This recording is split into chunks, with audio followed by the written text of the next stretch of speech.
Welcome to this session of Shadow the Scientist. My name is Jamaica Marshall, the Shadow the Scientist Programs Manager, and you are in for a special treat. This is testing the taxonomy of Neptunian Trojans and the near infrared with Keck Observatory. Our science hosts are Bryce Bolin of Eureka Scientific, Laura May Abron of Griffith Observatory, and from Caltech, Matthew Belyakov. They will be our guides on this stellar journey as we get started for observing this evening. Now I'm going to stop my share because Bryce and Laura May and Matthew are already on with the always amazing Keck support astronomer team. And that's the people in the remote ops room, and I think also in the control room. So let's head over to Bryce, who is in contact not only with us and the Shadow the Scientist Zoom, but also with the Keck team on the Keck Zoom. Bryce, welcome. Hello. Good evening. Good morning, good evening. It's morning where I am, and I think it's evening in Hawaii. So if you're in between, welcome to have you here. Right, currently we are doing checking out the telescope, getting it. We just did some calibrations, and now we're in the process of checking the telescope out for science observations.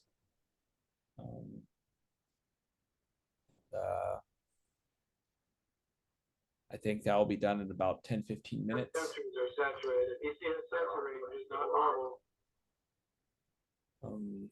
Let's see here. So, hey, Eric, I'm just going through my walk around now. Oh, I went as well. Everything looks good on my end. Machine rooms are good. Computer rooms are all good. You see the center range is not normal. so they're out there. We have the astronomers at the summit. Sounds good, Eric. Yeah, I'm just Zoom finishing here. up my stuff now, so. And they're telling me that they're doing the walk around of the telescope. So they're in the process of checking out the actual telescope itself to make sure everything is cleared and ready to go inside the dome. This typically takes about 10-15 minutes. You see the center range is not normal. The weather tonight looks great. Should I share screen? Is that share my I can Yes, you can absolutely show your screen. But before you do that, could I ask Laura May to introduce herself and explain her role in tonight's observing? Sure. Hello, everyone. Laura May Abron. It's nice to be here. I am assisting Bryce. I have been up to Mauna Kea, which is actually where I met Jamaica. I was fortunate to meet Jamaica, and so we occasionally go up to Hawaii. I'm based in Los Angeles right now, but we will sometimes travel to Hawaii to do observations. And interesting fact is that you can actually work on these telescopes and do observations remotely. So in February, we will be there. But right now, we are in all different parts of the world. So Bryce is in France, where I'm from and where I just left. I'm in Los Angeles, which is where Bryce lives some at a time. Matthew is also, is Matthew back in Los Angeles? Probably. And Jamaica, you're in Hawaii. And so, yeah, little known fact, something that's really, really cool is that you can actually operate these telescopes remotely. So there is always a person at the summit. Usually when I was in school, we would call them, the night operator or the night engineer or things like that. And so they will generally take, they know how to run the entire telescope and things like that. And they will usually take the coordinates, for example, of the object that we want to observe, and they will gather instructions on, well, here's how long we want to observe this object for, and here's how many exposures we're doing. If you know any photography, it functions on really similar principles. And so IRTF, for example, which is a telescope up on the summit that we have observed from, I think we're doing a Shadow the Scientist from there in February, maybe, Bryce. I can't remember if we are or not. Yeah, and that we will actually be at the summit, which is like a whole other experience. Sometimes you test your oxygen levels to make sure because it is really high up on the mountain.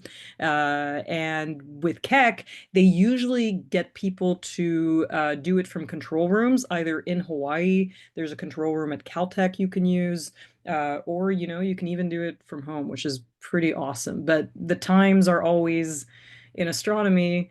It's, you are dependent on if you're doing not solar astronomy, you're dependent on times. And so you're dependent on time zones. So I think Bryce, if you're in France, it's 5 in the morning right now. Yes. Early riser. You look really fresh for 5 in the morning. And here in Los Angeles, it's 8 p.m. And I guess for you, Jamaica, it's 6 p.m. if I'm correct. Yeah. So that's kind of a unique thing that when you do observational astronomy, and there's lots of different branches of astronomy. You can do observational. There are people who work more on, computer simulations, for example. So they work really hard on, figuring out how maybe I don't know, a solar system might evolve or something, and they get a lot of computer time and they put in a lot of data sometimes.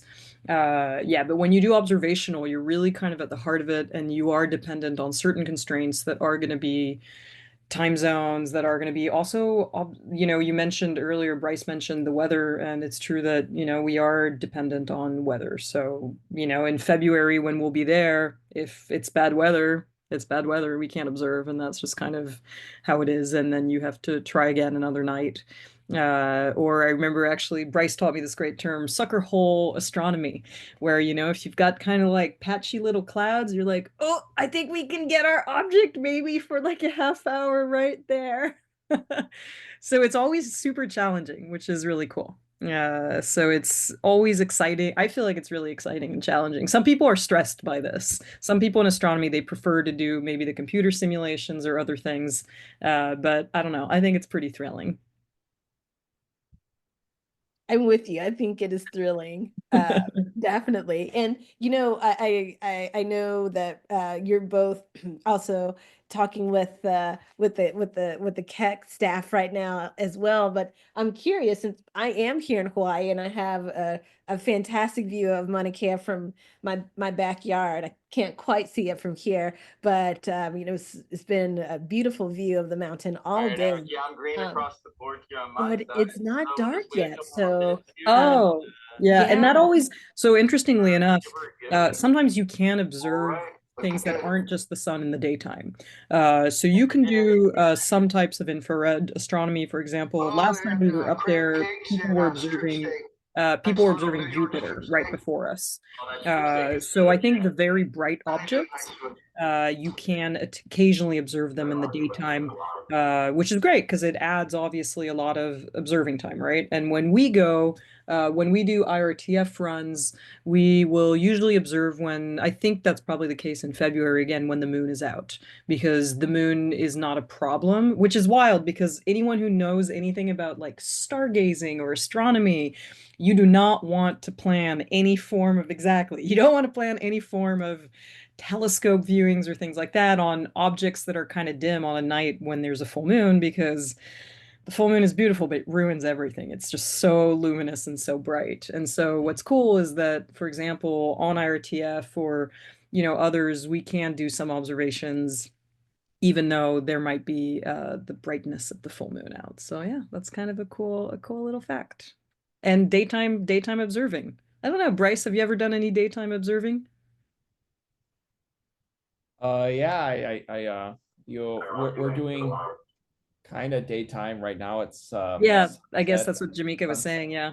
Was about 10 minutes ago, and we're gonna point to a relatively blank part of the sky to take some flats, some calibration images. But yeah, people do observe during the daytime. They're radio telescopes. I observed Arecibo before it unfortunately collapsed. I observed during an asteroid during it was like 2 p.m. from Arecibo in Puerto Rico. So on the radio, you can observe during the day.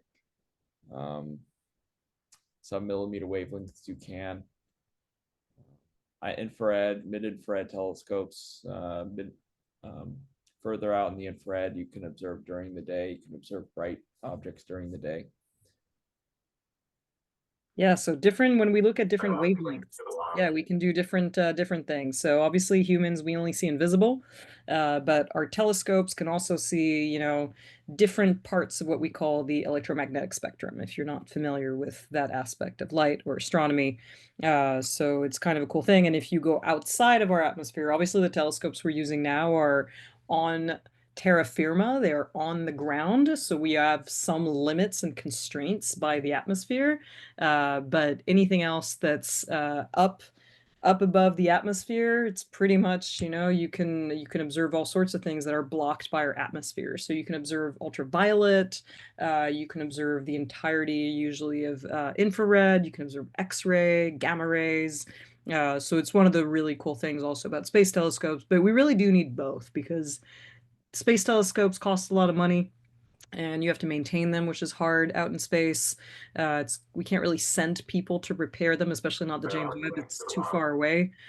So having ground-based telescopes is really, really important for astronomy, that we can kind of carry out observations here. And now we have a lot of methods. In fact, does Keck, I'm trying to remember if Keck has adaptive optics, Bryce? Yeah.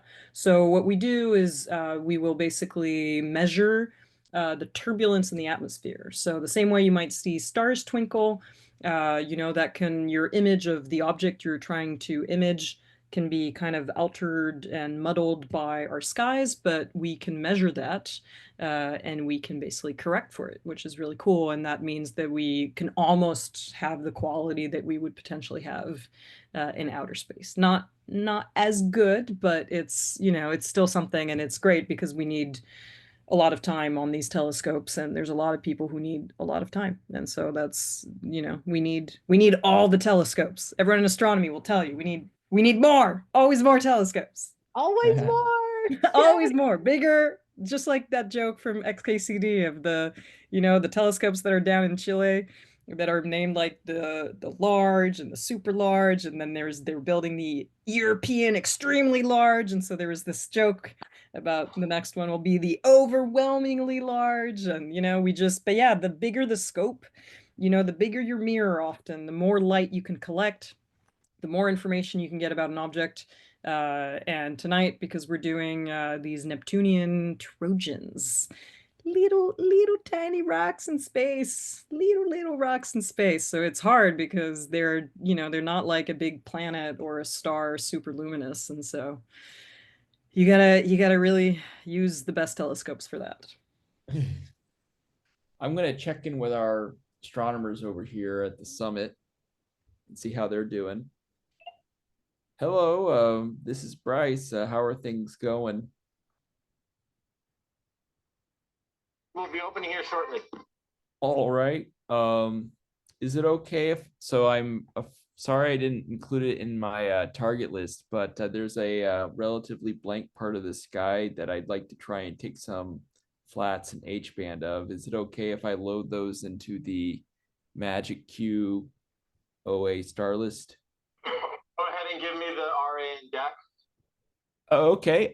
So this is in 1950 coordinates. I think that's FK4. FK4, got it. Okay.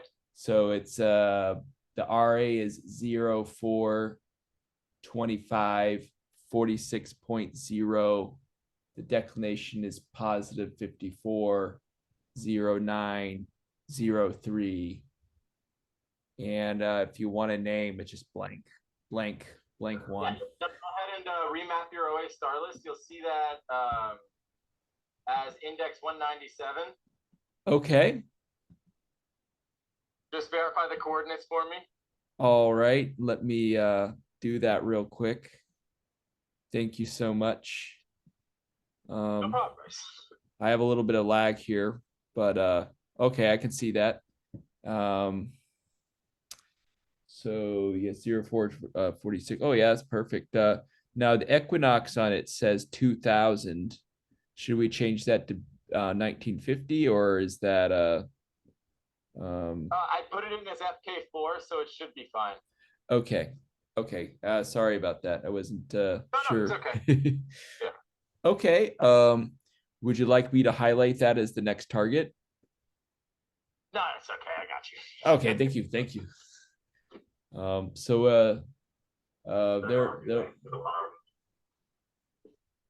They're still doing their telescope check. Yeah, so we're opening now, and then I'll salute towards that part of the sky, and I'll let you know when we're ready. Okay, thank you so much. So they're going to open up pretty soon, and we're going to salute that part of the sky.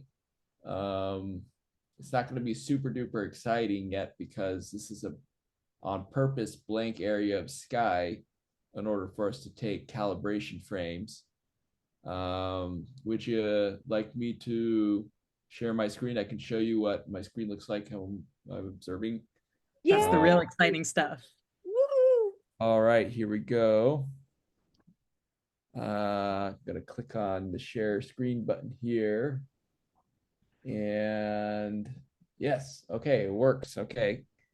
Can y'all see my screen? Yes. Yay! Okay, great. So I have the Zoom with the Keck observers on my left here, and I have the y'all in front of us here. So I'm just going to show a little bit what the different screens are here. So this is the actual control panel for MOSFIRE for the instrument that we're using. So it controls everything from exposures, filters. This instrument has a special configuration mode where there's these kind of doors that cover the detector array, which allow you to basically create mini spectrographic slits at multiple different areas on the detector array, but we're not using that. We have the array completely open using it in imaging mode, so we're taking images and not spectra. This is the actual way you configure those slits. As you can see, we have open mask on now, so we're not using that right now. We're just going to be taking images of the sky. This is kind of a preview image of as we're taking data. We were taking some dark frames recently, so some calibration images, but when we take actual data, this is where we'll have a chance to look at it. And this here is where we tell the telescope what to point at in the night sky. So it's called Magic Q. And I'm going to look up something here to try to pull up the telescope status panel. So it's called FAXM. And this tells us what the telescope is currently doing. So it tells us to set up the telescope with its position, the mirror, the guider status, the rotator status, the altitude, azimuth, the coordinates that it's pointing at. So right now we're slewing, and Keck is a rather heavy telescope. It takes some time to get into position. So let's see. Actually, I think we might not be slewing yet. I'm going to check on that real quick. Oh, actually, it looks like we just got the blank sky. So actually, we are going to slew. So this top line right here, and this is the target name right here, and this top line is the coordinates of the target, and the second line here is the actual position in the sky that the telescope's pointing at. So it looks like we're going to be slewing there pretty soon. Just to give you an idea of what it looks like outside right now, I'm gonna, can y'all see this web page right here? Let's see, this is the Mauna Kea Weather Center website. So this is I'll show you the base web page. Let's see here, pull that out here. So this is the kind of the forecast for tonight. So tonight it's not so bad. There might be some clouds later on, but seeing is predicted to be pretty good for the first half of the night. So this is right here. This is Wednesday, January 5th in Hawaii. Seeing is forecast to be 4 arc seconds. And there might be a little bit of wind, but maybe a few clouds, but there's no real chance for fog and precipitation. Next, I'm going to show you the current conditions. So this is the website that shows the actual current conditions on the summit. And so we'll look here for Keck right now. It's looking pretty nice. The relative humidity is 10%. That's not so bad. There's also a meteorogram that shows the conditions in real time. So this is time versus temperature on the top panel, relative humidity on the second panel from the top, pressure, third panel from the top, and the wind speed. It's the fourth panel, and the wind direction is the bottom panel. So we had a little bit of high humidity here, but right now it's back down to about 10%. So that's pretty good. We want things to be as dry as possible up there, which in Hawaii is not immediately intuitive. But another thing we like to check are the all sky cameras, the cloud cams. So this is how we can kind of see what's going on at the summit. When you're remote observing, you can't stick your head outside of the observatory and see what's going on outside. So this is we like to look at cloud cams.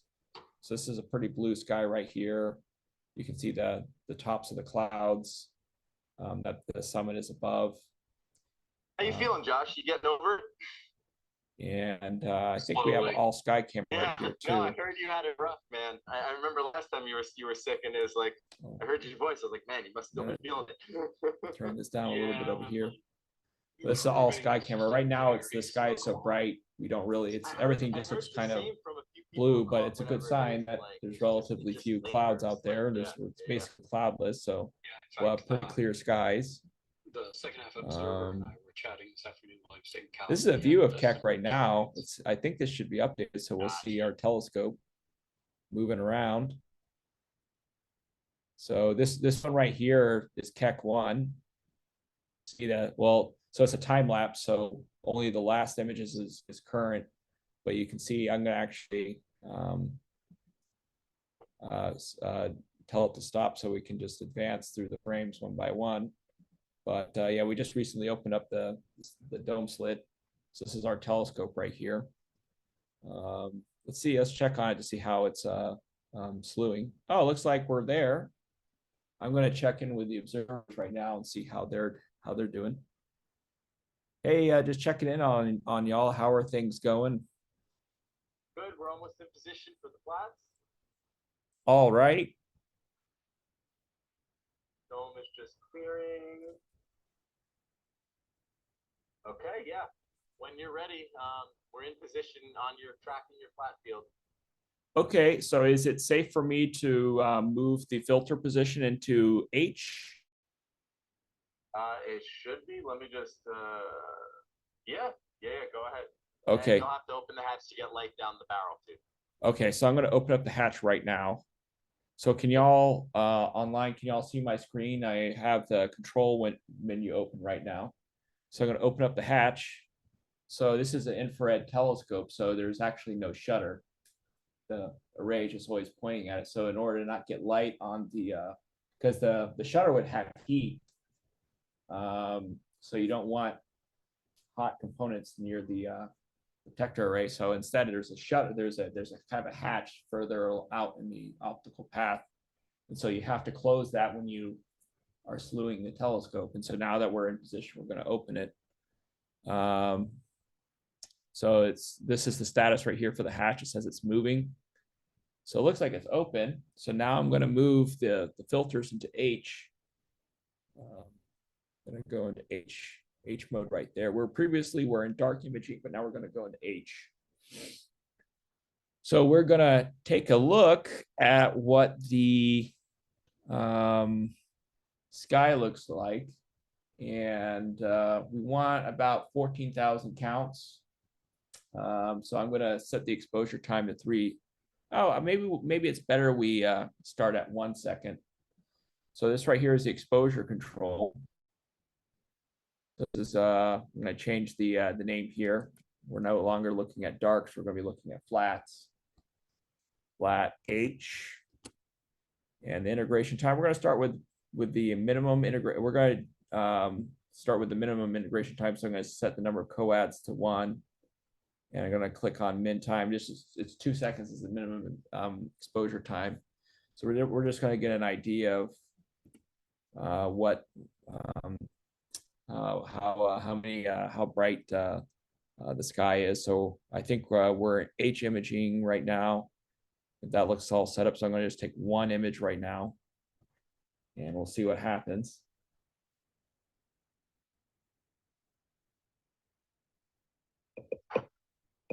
There's a person. I don't know if y'all heard that, but there's a person's voice that says exposure complete every time you take an exposure. So when observing for a while on, you hear that a lot throughout the night. Exposure complete. So it looks like counts are about 13,000. I say that's pretty good. So I think we'll continue to take exposures here. So I'm going to run a box 5. So what this does, it dithers around because we want to, even though this is a relatively blank part of the sky, we want to move the telescope around so that when we median combine all the flats, we have a nice flat field with any sort of background object removed. This is dithering around. Actually, I think I may not have set the offset. So 1 second here. I might have to do this again. I got my cheat sheet here. Let's see.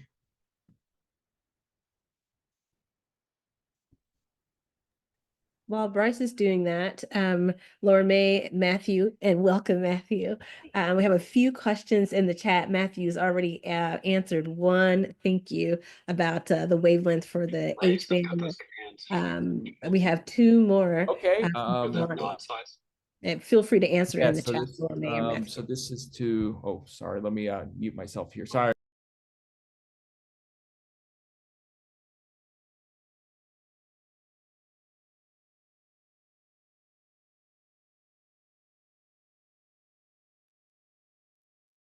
Okay, let's see. So that last question from Vonnie was about dithering, Matthew or Laura May. I know dithering, it's just very slight movement, right, of the telescope. Yes. Oh yeah, I guess I should.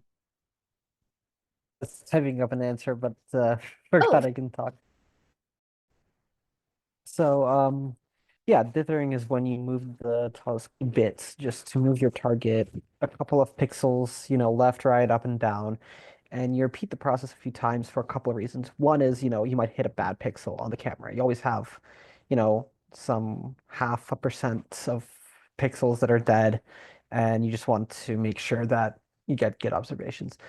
The other reasons is that in the infrared, when you're observing with these cameras, they have something that's called persistence, which is, you observe a field, and the way this works is your counts accumulate. So your photons hit the detector, light hits the detector, counts, charges accumulate in the detector. And when you read out, they're supposed to all be gone, but some remain. It's an effect called persistence. And one of the ways of dealing with it, characterizing it, is by slightly adjusting what you're looking at so that you can put a slightly different part of the camera on the target each time. It's just a useful technique that helps us reduce the data, just builds a bunch of fail-safes in. And to the second question, it's more like half a percent of maybe the pixels on a camera might be dead. And that's an overestimate. At that point, you might as well start replacing the camera. It's just like have a couple of pixels here and there that might be bad, and you want to make sure that your target hits good pixels as often as possible. So to do that, you dither.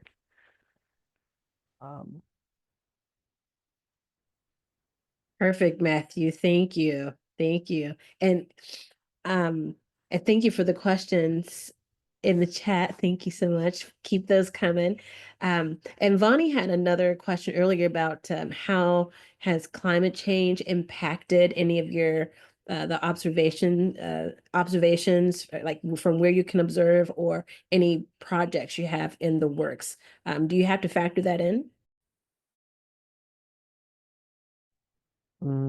I think this question would be better posed to someone who has been observing for like 30, 40 years and can compare, over the years how it's changed things. I mean, not climate change, but just in terms of like urban development, there's more background light. So for example, if you're observing on Palomar in California, it's definitely the skies have gotten brighter and brighter every year.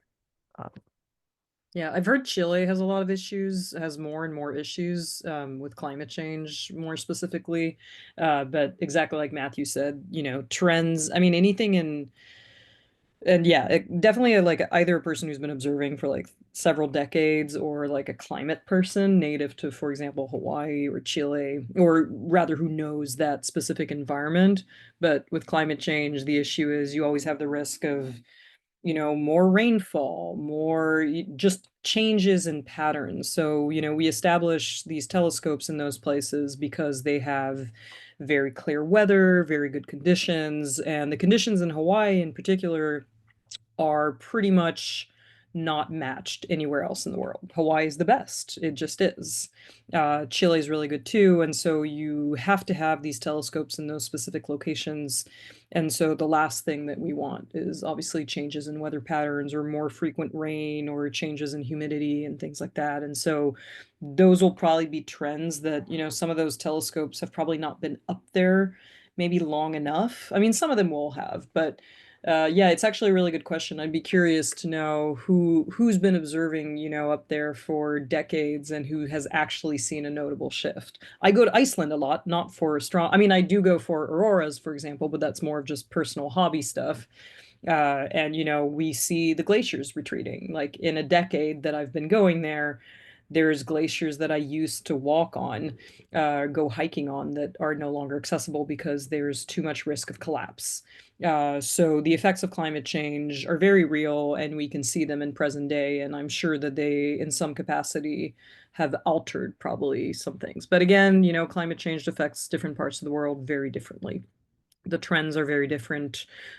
Some places may experience warming, some places may experience cooling, some places may experience more clouds. So in the case of Hawaii, definitely something to look up. Look up kind of climate reports probably on Hawaii. I'm sure there are some as to the changing of everything. So it's a really good question. Oh, good points. Good points. Thank you for sharing your insights, Laura May and Matthew. And speaking of of the weather, Hello everyone. oh, you're back, we Bryce. just finished with the taking the darks in H band, and we're now slewing to our first science target, which is Neptunian Trojan TZ-187. So let me explain a little bit what we just did. So we were looking at a blank part of the sky, doing flats and H band, and then we're moving to our science target. So before we move to our science target, we put a dark filter in front of the detector array. And this is again because this is an infrared camera. There's no shutter. Shutter would be too hot. So instead we put a filter that's just very opaque, basically dark. And so there's no light that actually gets into the onto the detector array. And the reason we do that is because we don't want to accidentally run over a bright background source, a bright star, and that could cause persistence in the infrared array. So we put this dark filter in front of it to prevent that from happening while we slew from science target to science target. So we're going to do a box 5. And so we're going to do a 5-point dither here. So the configurations, we're going to do imaging in YJHK. And the configurations is such that we want about 180 seconds of integration time per filter, but you can't integrate all at once, all 180 seconds per filter. You have to break it up into pieces because we're in the infrared. Y is pretty okay, but for J, H, and K, especially H, you have to take short exposures and co-add them together. So for H, the longest exposure we can take is about 3 seconds. And we do 60 co-ads to get an effective integration time of 180 seconds. Because in the sky, you can saturate when you take more than 3-second exposures in H-band. The H-band is very sensitive to atmospheric moisture and water, and that will just, going longer exposure times will just cause the detector to saturate. So that's one of the nice things about these infrared detectors is like short exposures and co-add them together relatively efficiently. So we're in the process of finishing our slew here. It looks like. This is So one this of is the a ultra red ones, picture right? of the What's guider. the estimated magnitude of this guy? It's about 23.5 in D Right. band. Oh, sorry. Sorry about that. I had myself muted. It's a 23.5 in D band. So it's pretty faint. No worries. I'm gonna do a quick pointing check. And Oh. then I'm gonna do it just Oh, that's right. We should also maybe do a Mira too. Yeah. yeah, I'll do that here. Yeah. Sorry, I forgot about that. That's pretty important. Okay. So that was a couple of steps. We don't, even though we just did the flats, we actually want to do a couple more steps we have to do when we observe at the start of the night. So we're doing a pointing check to make sure our pointing, well, the coordinates we're pointing at are about the center of the detector. And another thing we're going to do is we're going to focus the telescope. So that's very important, especially on a segmented mirror telescope, which Keck is. It has a couple of dozen of segments, and they are all in, they have to be oriented in such a way that they all work effectively as a single coherent mirror. And so there's a procedure that they do to focus a telescope, which harmonizes all these segments to work together as one coherent mirror to get the sharpest image possible. So right now we're doing that pointing check, and then we're going to point at a brighter star and do that focusing procedure. And so this right here is the guide camera. So it's taking very short exposures. It's not from MOSFIRE itself, but it's taking very short exposures and to see approximately the region of the sky in which the telescope is pointed. Yeah, sorry about this. This is something I should know, but how many segments does Keck one have? 36. 26. So there's 26 segments. 36. Oh, 36. Sorry, 36 segments. And how big is each segment? It's about a meter. Each one is. Yeah, that's fair. Yeah.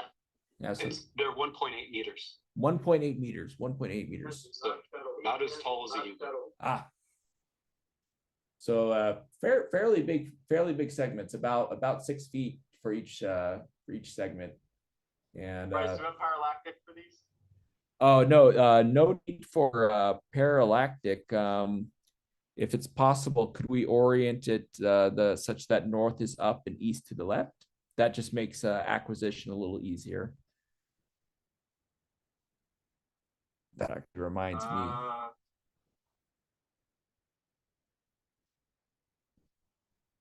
With this up, so that's like 90 off parallactic, right? No, that's Sky PA0. Oh, PA0. Okay. So I'm going to get our coordinates ready here. They're rotating there now.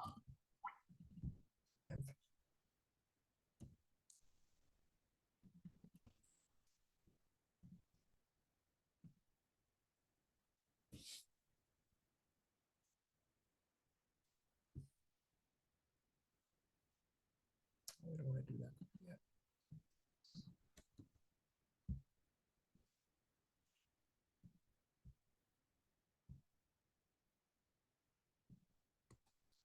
So while I'm observing, I like to have the ephemeris of the targets that we're observing.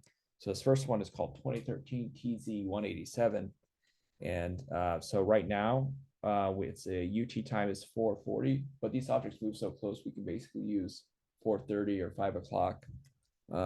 These objects are only moving about 0.02 arc seconds per minute, so we'll barely notice them moving. They're out by the orbit of Neptune.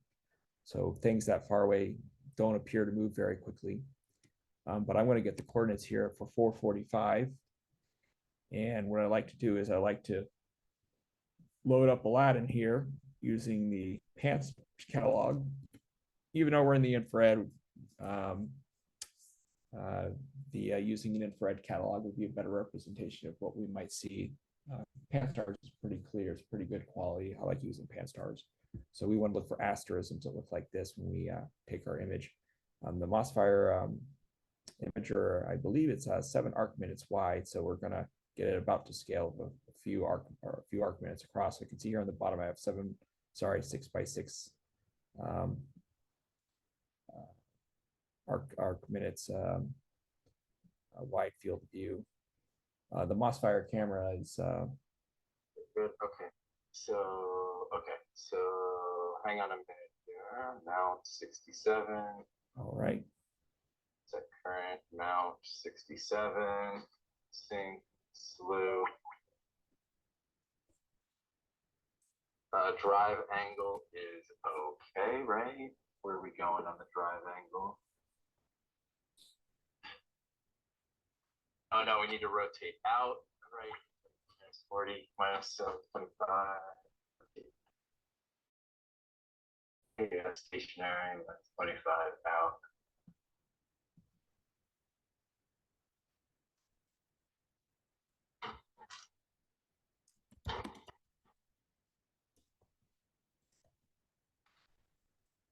All right. So I think they're adjusting the pointing of the telescope right now. So we're still. Hey, Matt, your rotator mode, shouldn't that be in position angle mode?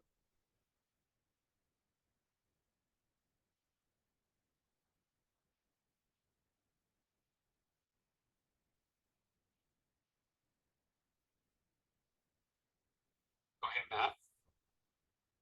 Yeah, Josh? I think your rotator needs to be in position angle mode. Well, we're just setting up the bars, right? Oh, well, I'm rotating no, I us think on we're open and we're good to stationary go. be safe. Yeah, you're good to go to move the bars.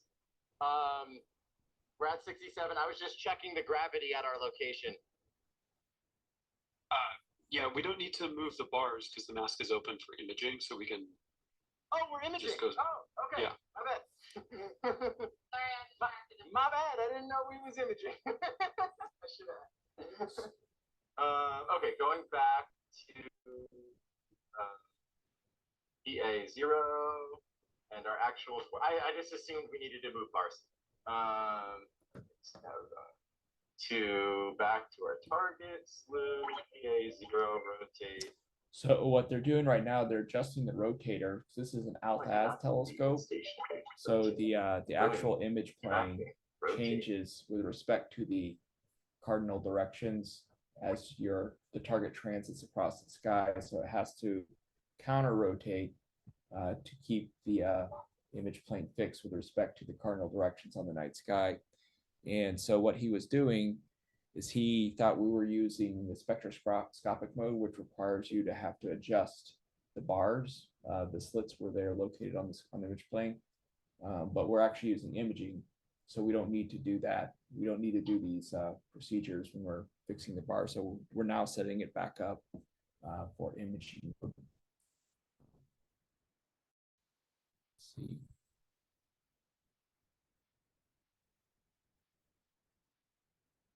All right. It's kind of fun to watch, isn't it? It looks like we're going very fast, according to this guide camera.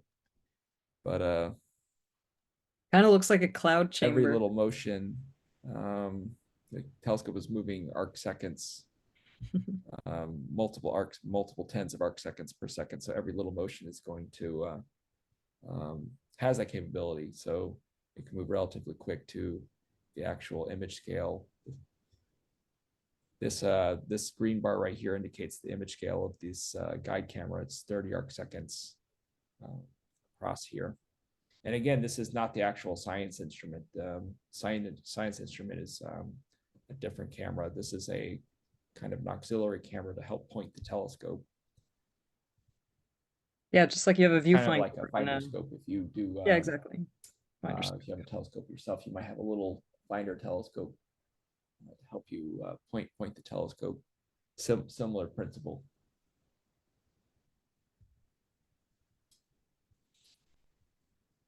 Yeah, when I was in school, we had an old observatory where I worked. We had an old TV. Oh, are we on the- focus mode, or and we get little images of nice bright Saturn star or in some the objects we middle were of pointing the? at. This is I'm doing pointing check back at the target, and now I'm setting up for a mirror. Great.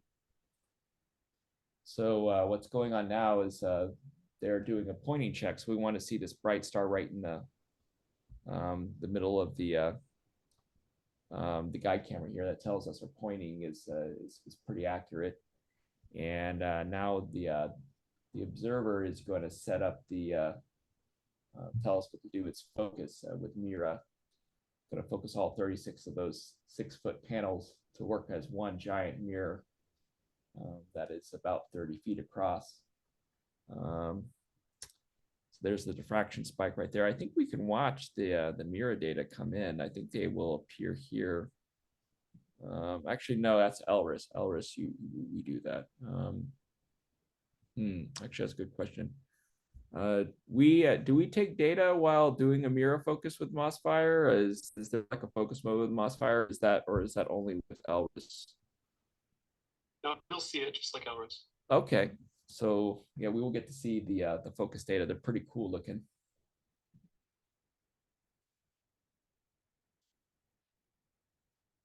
With the visible imagery, you actually see the imprint of all those segments on the image.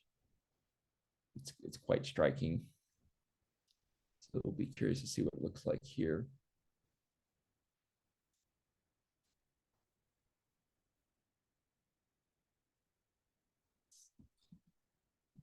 I'm gonna check something real quick.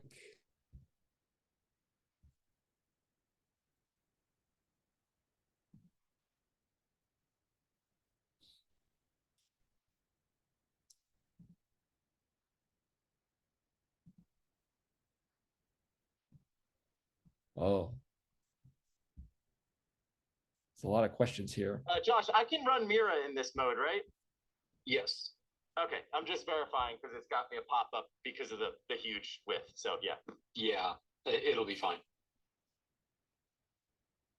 Oh, thank you, Matthew, for answering these questions.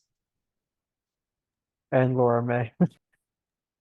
Yes, Laura May and Matthew, you've been amazing with the answers. Thank you so much.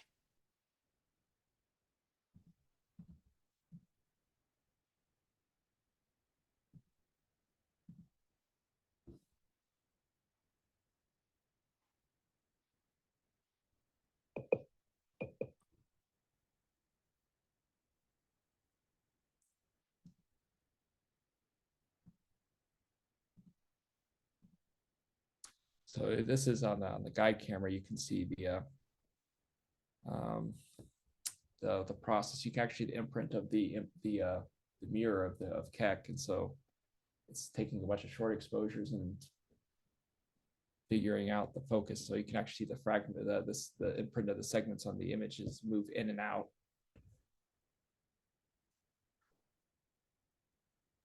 Wow, that's pretty awesome. It's the Keck logo imprint right there. Yeah. Yeah. So yeah, this allows us to solve both the focus and the tip and tilt simultaneously. Oh, wow. Which you can only do with a segmented mirror. Oh, wow, wow. Exposure Complete. So let's see here. Yeah, so these are the data in MOSFIRE. So you can also see the Keck logo here. Oops, I made it zoom out. Let's see if I can. I need to get a fainter star. I'm a little saturated in the chorus here. Hang on. So we got a little bit saturated here, so we have to move to a fainter star. That means the seeing's good.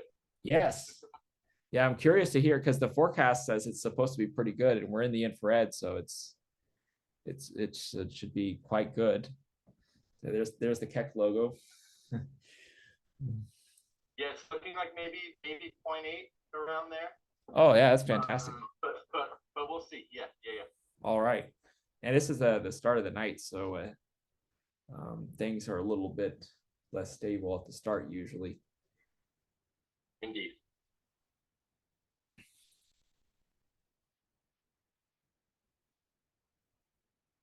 Yeah, you can count the individual segments here.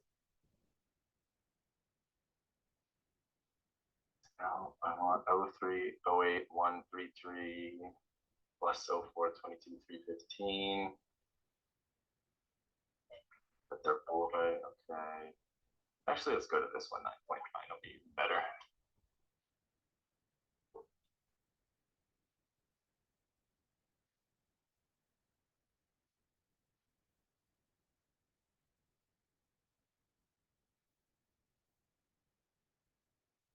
Okay, running Mira again. All right.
So Bryce, I'm gonna put a link in the chat for you because the volcano is currently erupting, so you can take a look at that too. Oh wow. Yeah, they said the volcano is erupting. Yay! Someone asked a question about that and whether That it was affects me. observations. Because I'm going after I finish this session. I'm driving down there. Oh, I hope it's still erupting in February when we're around. Yeah, fingers crossed. Yeah. Yeah, that would be really cool to see. It The would be. fountains in that picture, Bryce, in that movie, are about 200 feet tall. Let's see if I can pull it up here. Oh wow. Wow, look at that. Just started back up this morning. I'm on a Discord with like all the kind of local geologists and citizen scientists, and last night was starting to burp a little bit. We saw like a couple of like burps come out of it, so it was like, oh, we're probably gonna start up again today. Yeah. Don't tell Laura May though. She likes to go collect lava. I don't you know, I do that in Iceland, but I don't think that in Hawaii they don't let people Iceland is pretty chill. It's like you do whatever you want. If you want to get up to the lava, you can. Hawaii is a much more, they're a lot more careful about their tourists. But I don't know, maybe I'll force you, Bryce, to go and collect some lava. This stuff on the main caldera for sure, but if it starts getting in the outskirts of the park, it's a lot harder to lock it down. Oh. Excellent. Good to know. That's true. That's true. And I'm not admitting whether or not I've done that. Going out into the ocean, and you could like walk right up to the lava. Oh wow. I always find it funny that all those places like Hawaii and Iceland get angry about people taking lava, and I'm like, you have so much lava. Like, I totally agree on a lot of other stuff. This is not You know, settled. don't, but like, Josh, the there's so timing's much looking a lava. little weird here. The second image came in like in the middle of the crunch. ACS is not settled. You see that? Oh wait, hang on. Never mind. It's just a big window. It's just a big window. Ignore me. Okay, good. Yes, is not settled. Seeing's looking pretty good, like 0.6 Oh, wow. at J. Yeah, 0.6 Arctic and seeing, that's fantastic. at J. Yeah. Laura May, are you willing to note that down for us? Sure. What was it? 1.6? No, 0.6? Yes. 0.6. 0.6. Cool. This is just one side, so once the correction comes in, it should be better. Oh, great. That was just two images on one side of this, so it does like pushes the mirrors out in one direction, plus 350 essentially nanometers, and then minus 350 nanometers, and compares each side, and that's how it's able to figure out the tilt. Ooh. Yeah, so Keck not only does focus, but also tip tilt setup when doing the mirror. And it's only possible with a segmented telescope, right? It's only possible with a segmented telescope, and you're seeing is 0.56. Ooh, wow. 0.56. That's fantastic. Wow. That is fantastic. Those are some really sharp images. Yeah. Okay. So going to good for imaging. Oh, yeah. Going back to your target at 4:30. Actually, we should do the 5 o'clock now, right? Yeah, sure. 5 o'clock is good. Because we're just now on UT5. Yeah, I really like the moving target script for Keck. Obviously, I use that, and it puts all the times in the target name. It's very handy.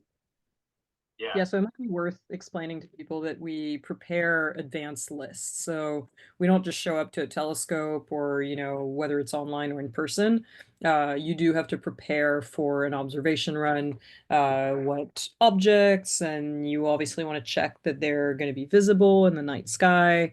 And yes, so it does take some level of preparation. You're ready to image. All right, so I'm going to just set up. I just assume it's going to look great, fantastic. So I'm just going to set up a Y-band box 5. So I'm going to change the filter to Y-band, and while that is going, I'm going to get our target name here, TZ187. So the technique that we do, Matthew thought of this, is that we do YH and then we do JK. So we do YH pairs and we do JK pairs. So TNOs rotate pretty slowly. We think we don't know the rotation periods of all these objects, but we think they rotate pretty slowly on the timescales of 10 hours or so. But just to be safe, we want to take the pairs as close as possible together, these two different filter combinations. So we're going to do Y-band first. This is TZ187, and let me see here. It's a very pretty lava going on there. TZ187, just double checking. And so we're going to do 30-second integration times with 6 coads. And so that's going to have an effective integration time of about 180 seconds. So it looks like we're in Y imaging mode, and I'm going to start the box 5 right here. All right, just to confirm, are we ready to go? Everything on your end is looking good? I'm guiding. You may fire when ready. All right, here we go, box 5. I'm sharing a couple more links with you, Bryce. These are for some live cameras that are up at the summit. One of them, you can see the laser launching from K2 right now. Ooh, okay. I'm gonna get that going here. Complete. And then the other one's a similar camera, but with a westerly view. All right, let's see here. Yeah, I need to save these to my favorites list. Exposure complete. Oh, actually, hold on. Let me check real quick because that we were supposed to do 30-second exposures here, but I'm hearing exposure complete. Did it not save? Exposure Because it complete. says we're It doing. looks like 5-second exposures. Yeah, I have to stop this real quick. Let's see. Why is it doing 5-second exposures? I have 30-second integration time here. I have 6 coads. Exposure. Is it dividing?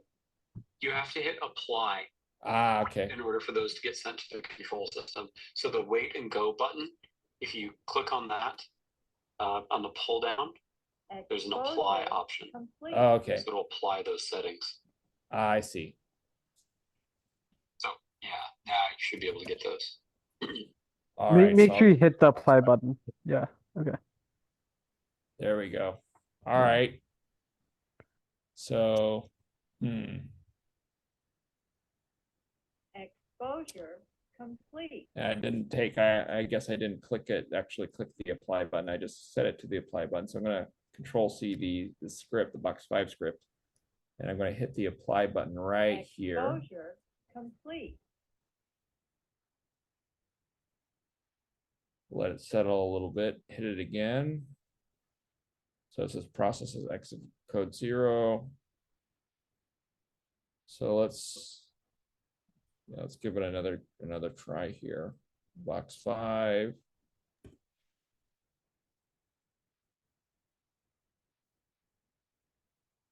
Bryce, once you hit the apply button, you should see in this window, the exposure status one, it'll say that eye time is 30 and all of the information from the exposure control should update in the dataset status window. So Yes, that is the good safety check there.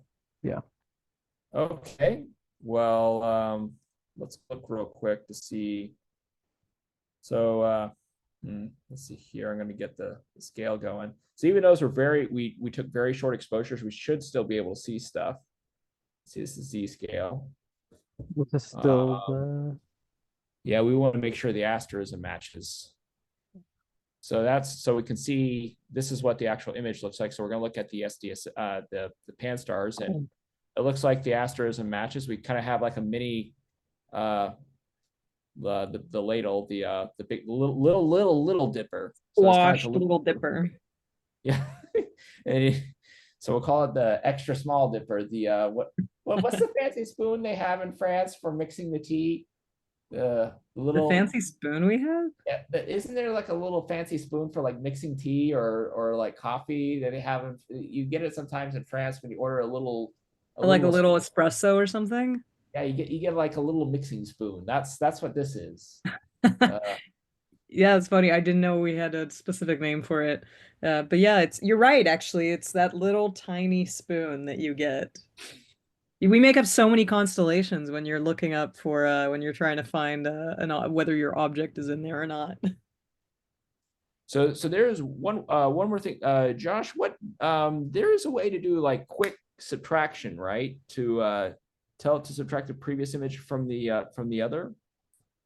In DS9, if you just hit tab to go to frame 2, it's always got a subtraction of the last 2 images. Okay. Let's see. So it might not have, I may have canceled stuff. So it might not show up. But yeah, if you just press the box not set properly, that looks like it's subtracting 2 at the same position. Right. So I thought we did the nod. We set up that nod command. I mean, it looks like there's a little MOSFIRE. white than black, like a maybe it's because I canceled it. We started the box 5 and then we canceled it right away. Maybe it's we canceled it and I canceled it before it did a nod. So hold on, let me. No, the nod values are still set.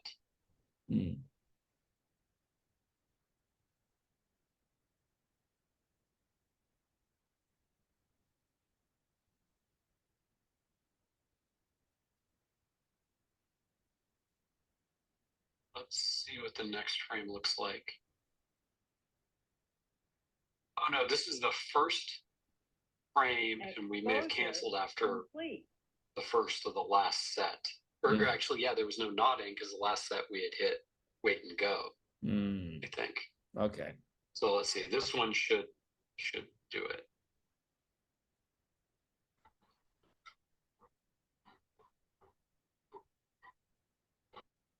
Okay, yeah. So in fact, if you look now, I don't think this has been properly subtracted because I think it's subtracting a frame which didn't have the correct integration time and coads. That's correct. So we've taken one good frame and we'll get a good subtraction after the second frame. All right. So yes, I think we're doing. I think this might be the second exposure. Like we just finished that first exposure, so now we're doing the second exposure. So when you run the box 5, it just says frame 1 of 1.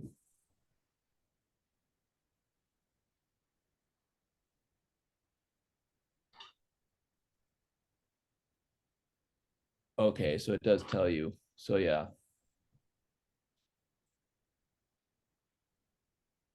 One has to look in the terminal window.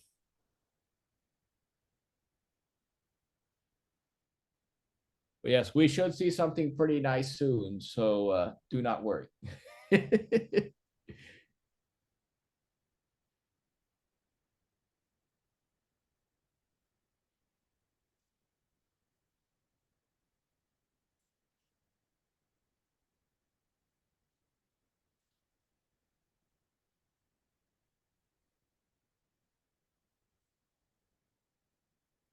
Let's see.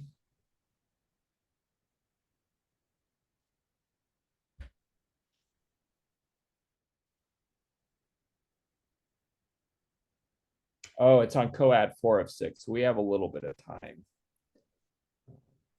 Yeah, that's 5 of 6. Okay. I see. Bryce, did I do those logs on your computer when we were up there in February? I was trying to find those logs just to reformat, to use that format, but I couldn't find them in my stuff. Are they on your computer? I'm trying to think here. I think it's possible because we were using the Keck computer to observe. It was when we were on IRTF. It was the nights on IRTF. Okay. Oh, those might be in Google Docs. Okay. I'll try to find them. Yeah, I couldn't find them for some reason. But yes, this is where it helps taking a log because it helps you keep track of things.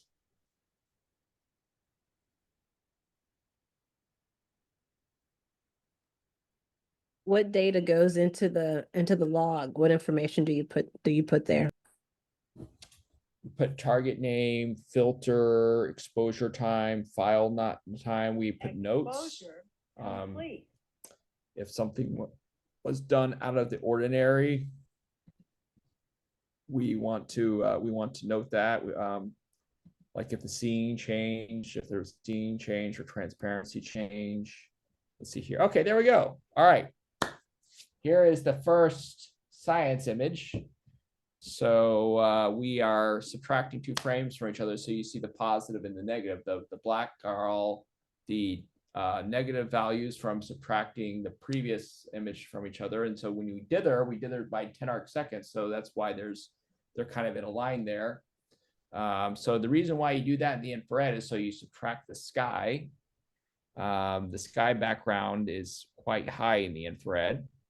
So let's see if I can zoom in here. Here we go. So this is, yes, quite a lot of stars here, quite a lot of stuff going on here. So let's look at just like a little comparison. I mean, it's not quite apples to apples because they're 2 different wavelengths. The Pan-STARRS is invisible. And well, actually there is some overlap because this is why Pan-STARRS had Y-band. So yeah, this is what the Pan-STARRS image looks like. And you do see some stars here, but like everything just really pops out. Like you see, like all these galaxies and stars just come out of the woodwork. Like here, so if you look in the top right-hand corner here, there is a kind of like a zoom, like a postage stamp zoom in. You can see this galaxy right here, and there's maybe a binary star right there, and here's another galaxy. Over here's sorry, I'm jumping around a little bit, but it's just really cool to see. You see some galaxies here. This might be a galaxy cluster. I think I see multiple galaxies here. There's multiple extended objects here. So this might be a cluster of galaxies. There's galaxy clusters all over the place. I'm not an extragalactic expert, but that is something you do tend to see. Going to check on the exposures. Okay, we're still taking data, so that's great. But yeah, so now actually finding the Neptunian Trojan, that's a little bit tricky because the thing's a bit faint. We want to co-add all these exposures together to get down real deep. But let's see if we can spot maybe where it is. So I'm pretty, so we know we're pointing at the right field. So right field, right time, right RA, right deck, and right time. So the object is, we're pointing at the field that the object is in. Now actually locating the object, that's another challenge in of itself. So right now it's about 5 o'clock. So we'll say we'll use this position right here. And so to get the approximate position in from the Minor Planet Center.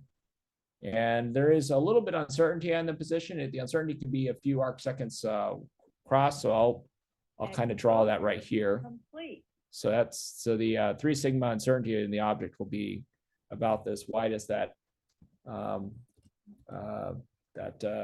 red arrow I just drew there.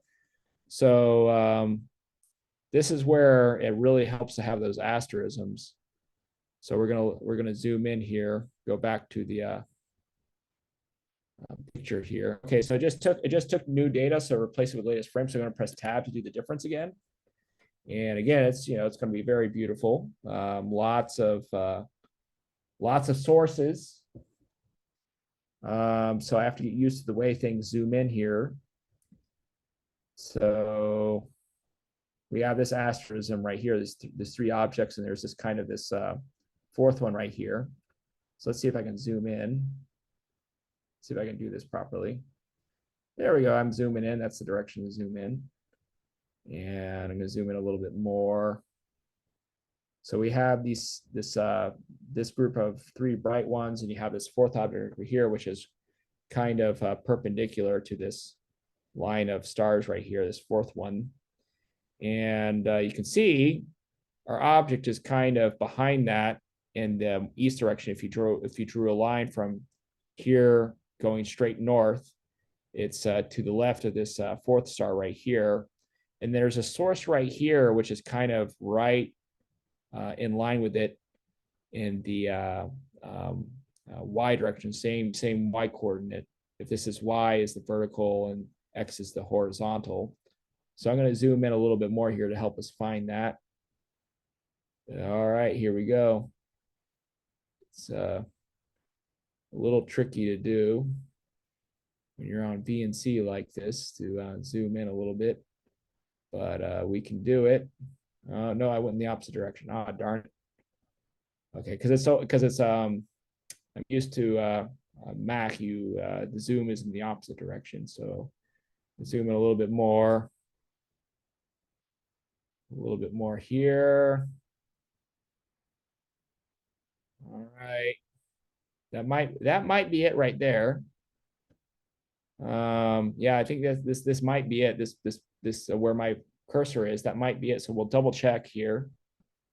So we have, yeah, that's it. That's got to be it, because we see here, these are the 2 sources right here. You can see them a lot better in the MOSFIRE image, of course. It's a 10-meter telescope and 0.6 arc second seeing, 0.56 arc seeing. It's going to be fantastic sensitivity here.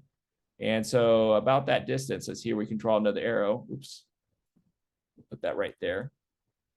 And I'm going to draw an arrow. We get about a distance of 11 arc seconds. So I'm going to do that here. I'm going to go to region, and I'm going to get shape. I'm going to get the compass going here. And I'm gonna go to edit. I'm gonna go to let's see. I have pointer mode here. How do you? I'm not sure if we can go to. Exposure. Uh-oh. The exposure came in and reset everything. I'm gonna start all over again, but don't worry, it's still there. Okay, yeah, you can still see it. So you can still see the thing I thought it could be. So let's see. I can go to region here. Shape. It's a little bit different than what I have what I'm used to, but let's see if we can get it to work here. So it's edit, you go to edit, and then it's usually region, but let's see what happens if I just click on it. Okay, that's the that's the cardinal direction. Oops, I should have chosen ruler, not compass. Let's see here. We're going to go to ruler. There we go. But at least we know the pointer's working, and that is in units of degrees. Oh my goodness. Okay, that's going to be hard to read, but that's okay.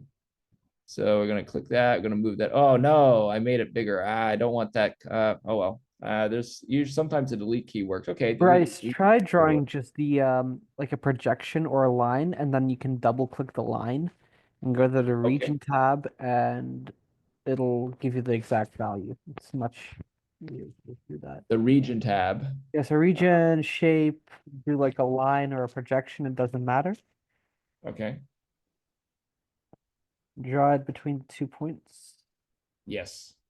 And then double click. So yeah, select the line or projection. Okay. Oh, there we go. Okay, So and then okay, yeah, there you have that's in it. degrees. So we want to Then put yeah. Perfect. so in arc seconds. Oh, it's 10. Okay. So 10 arc Well, seconds. 11.1, right? Right, that's the axis length. That's the XY. So the length is 11.1, which is very, very close. Yeah. You're So that's, basically spot on. yep. So that's probably our object right there. That is it. We're probably right there. Laura May refers to it as Bob the Blob. Is that what you said? Bob the Blob? That's right. That's Bob the Blob. Oh, you got the heat map going here. Yeah, let me play around with the scaling. Yeah, So I'd say that's a pretty good detection. I'm going to make sure we're taking data here. Let me go over here. Okay, yeah, we're still taking our. Yeah, so this is why we need the observing log, so we know. Because when you're, it's hard to get when you're tired, you're up all night observing. It's hard to keep track of all this stuff. So having the observing log helps out a lot. And for me, it's really hard to do everything alone. So having people to help out certainly helps out. Multiple eyes. So Laura May helps out with that. Matthew helps out with that. So having multiple eyes to keep track of everything, making sure Exposure complete. we're all moving, continuing to take data is the way to go. Okay, so we're done with the Y's. Now we're going to take J's. So I'm going to change the filter to J. And I think is the recommended exposure time, I'm trying to remember, it's 15 seconds. Well, actually I should Which one? in J band. Oh, I thought you were doing YH. J, it's No? 10.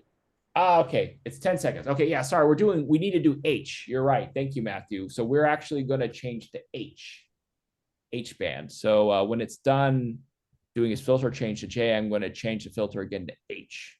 So we're going to move it to H right now. And the minimum exposure time, the maximum exposure time in H is 3 seconds. So J is 10 seconds, but we're actually going to be observing in H, we're going to do a integration time of 3 seconds with 60 coads. And I'm going to hit apply. Sorry, what was the I time? Oh, I'm muted. I time is 3 seconds. Coads is 60 seconds. So that is in the exposure status. So we got 3 I times, 60 coads. And so I think we're off to the races here. We can just hit that box 5. And we're good to go here.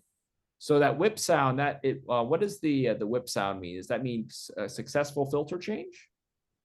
It means script complete, if I recall. I could show you script done. Yeah, you can see it in Control 2 on the event sounds. Oh. Let's see, Control 2.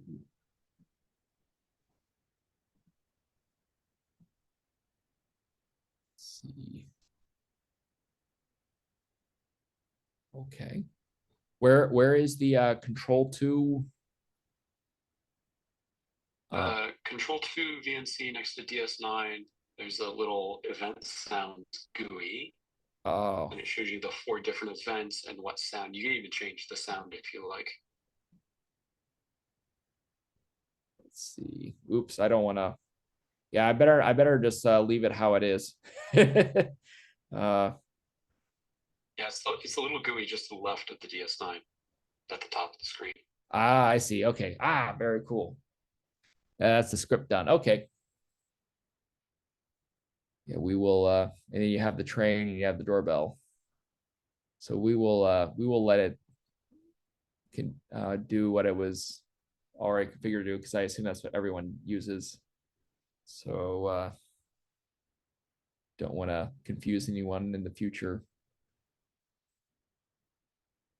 So what's interesting here to note is that when we were doing 30-second exposures with 6 coads, we had a total time of 190 something seconds. And now it's about double that to 380, even though we're doing about the same I time. And the reason is that with each coad, you have an overhead, but it's still a lot better than doing a complete readout every 3-second exposure.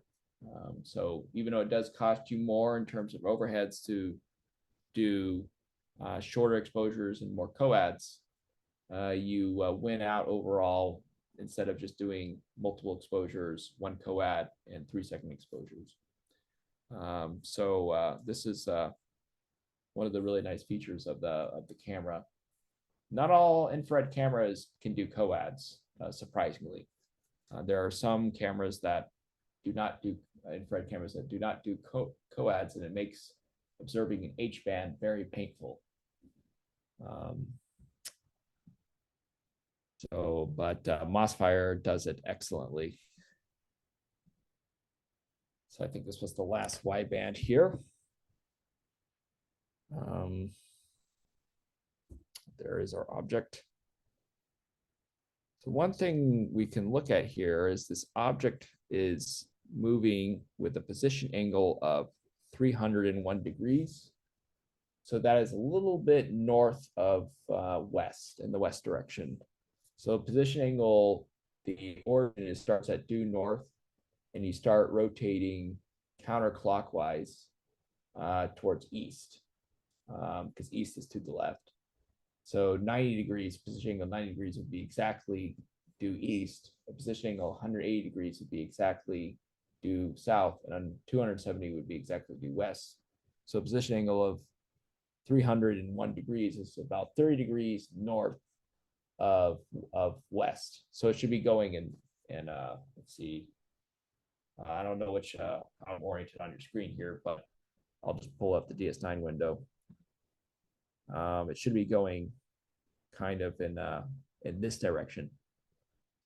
So it's moving very slowly, only about every integration. It should only move, it'll move less than an arc second, but over time we'll see it slowly move across the screen.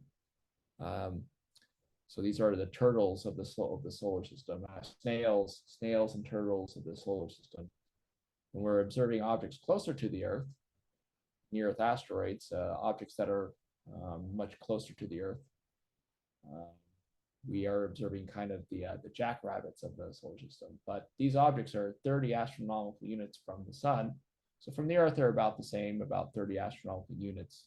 they move a fraction of an arc second. When we're observing near Earth asteroids, they can come within a quarter or less of an astronomical unit. They can move much more quickly. We're talking tens of arc seconds in a minute, potentially. So let's see. This is our first exposure.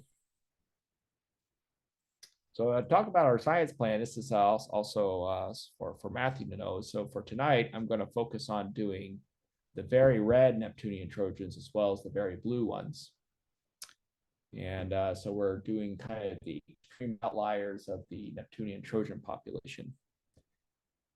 So let's see, I can pull up the observing plan. So this is the Looking kind of at the targets, most of them seem to be ones that we already have the GR colors for, right? Are there any that we're doing today that don't have visible colors? we have visible colors for all of them. Oh, all of them now. Okay. So where our goal is to try to do 6 objects, maybe 5. Exposure. And with the last hour, if we're still going, we'll observe a comet.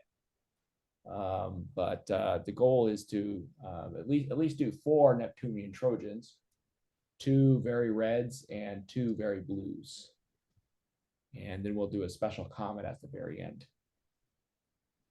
That comet is challenging though. I chased after that with Gemini using their visible image to recover it, and I couldn't believe it because it was so faint. It was a lot fainter than the predicted magnitude. I thought it was noise, but I measured the positions and computed an orbital fit, and it matched very well. Resulted in a good orbital fit. So that's invisible data. So it might be attainable to get some near-infrared data. And we can use the YHJK system and put it in the context of the YHJK system. Is that one of the new Atlas comets? It is not. It is not. I know the comet you're talking about, the very bright one. Atlas is finding a lot of it's a project here in Hawaii, University of Hawaii, one of University of Hawaii's many awesome projects. It's an all-sky survey designed to find potentially hazardous asteroids, and it keeps on finding these very bright comets. I think Laura May had a star party where she saw it from LA. Weren't you there? Weren't you for Comet Tsuchinshan Atlas? Oh, maybe I you was not. So you were at Griffith Observatory when you had the star party. I was not there, but I saw it. I drove out into the mountains along that's right. Yeah. Los Angeles Crest Highway that you take to go out to Mount Wilson Observatory, and I went to the secret dark spot, and I saw it.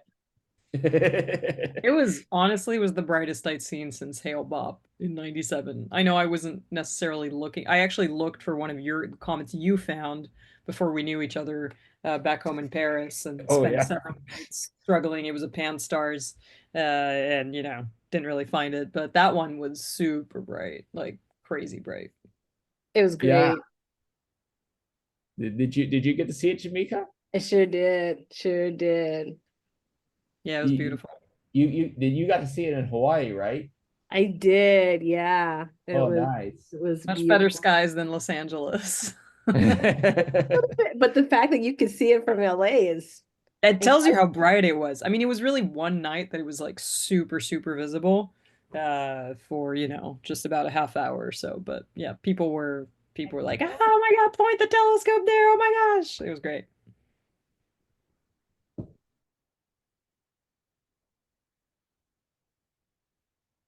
See. Okay, I think we just got our second H. So let's see how that looks. It's going to be interesting. I'm going to do the old tabaroo. And okay, so the sky looks a bit different in H, so we have to kind of reacclimate ourselves. Let's see, I'm going to zoom out a little bit just to get a better idea of what we can see. Oh, I'm going in the opposite direction. I'm going in the wrong direction. I'm going in the zoom in direction. I'm going to zoom out. Okay, so we have our good old asterisms right there. Okay, I'm looking up here. We have to find those pair of two extended sources again. This guy is, oops, shoot, I keep going in the opposite direction. Let's see. So I'm going to zoom in a little bit.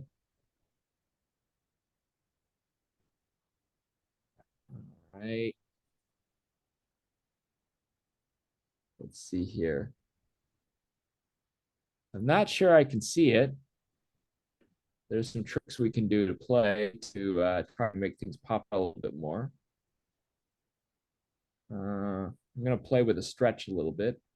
It might be, actually, I'll try one thing first. The trick you can do is you can use some Gaussian smoothing here to kind of rebends the image a little bit.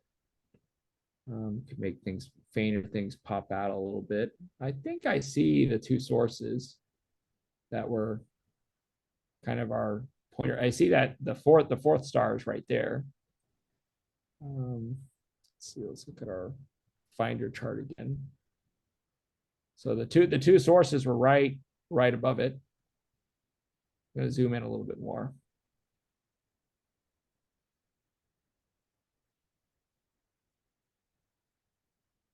H is the most difficult band, but that's okay. We like a challenge. Oops, that might have made things a little bit harder to see.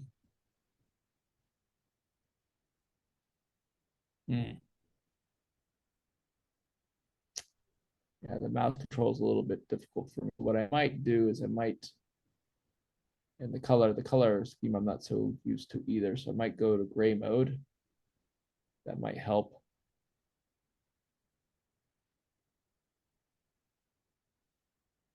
Let's see.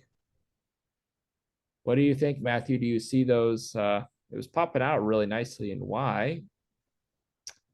I'm going to zoom in a little bit. Y-band is nice. It's much harder to see in H-band. You have to do a lot more processing. Yeah, I think that's one of the sources. So there are these two sources right here that we're kind of using as finders. They're kind of right in line with this fourth star. You have this 3 right here, and you have this fourth star right there. You have these two sources. So I think that's one of them right there. The other one might not be very bright in H. Yeah. They looked about similar brightness in Y, but maybe one of them could be a weird galaxy or something.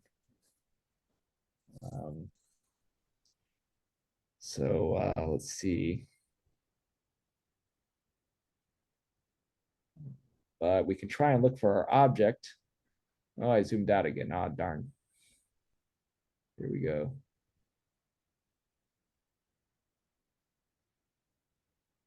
Try and look for our object. So it is right now, the time is 5:36 UT. So let's get the updated coordinate for it. 5:36. Maybe I'll get a little bit more time resolution here. So I'll go to 5-minute intervals and pump this up to 150 outputs.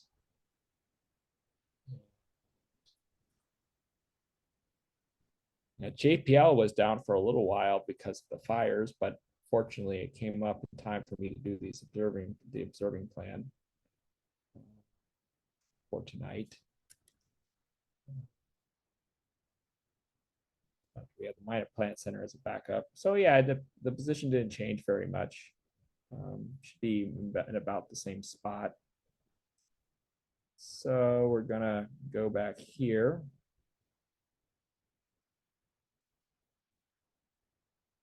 Yeah, it's going to be in about the same spot, assuming that's one of the sources. So let's see if we can play around with it, stretch a little bit. That might. I don't really want to make claims here because there's sources of similar brightness, but that might be it right there. It's about that distance, but Yeah, if this is the upper of these two sources right here, that might be it. Right there. Exposure. But it's tough. It's tough. So you have to do a lot more processing. So when you get, the sky is in the infrared is quite variable, even the more so in H.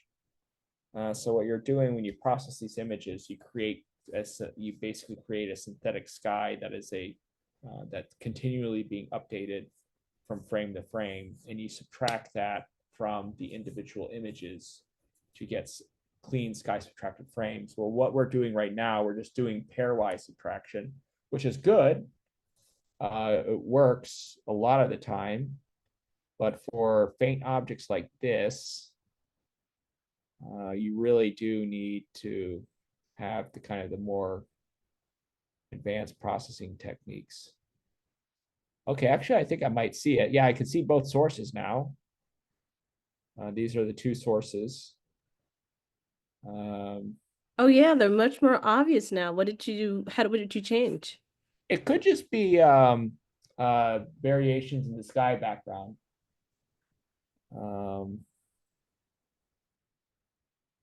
It can change quite often. Now I'm going to try to adjust the stretch again, so it might ruin it. So I apologize in advance if that happens. Let's see.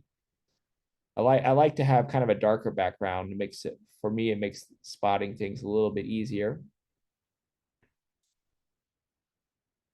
So we're going to use the technique of Matthew to draw the line.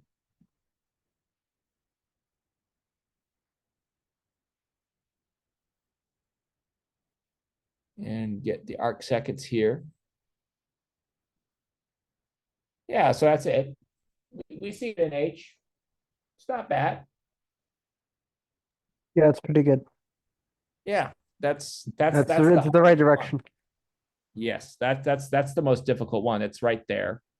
It's that thingy right there. It's even more blobby looking, but being able to detect it is good.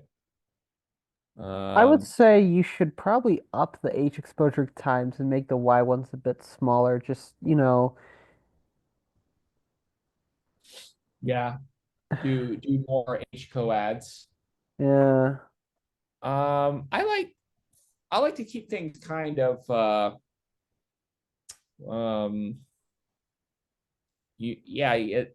you do cost yourself a little bit of efficiency, but I like to keep things as uniformized as possible.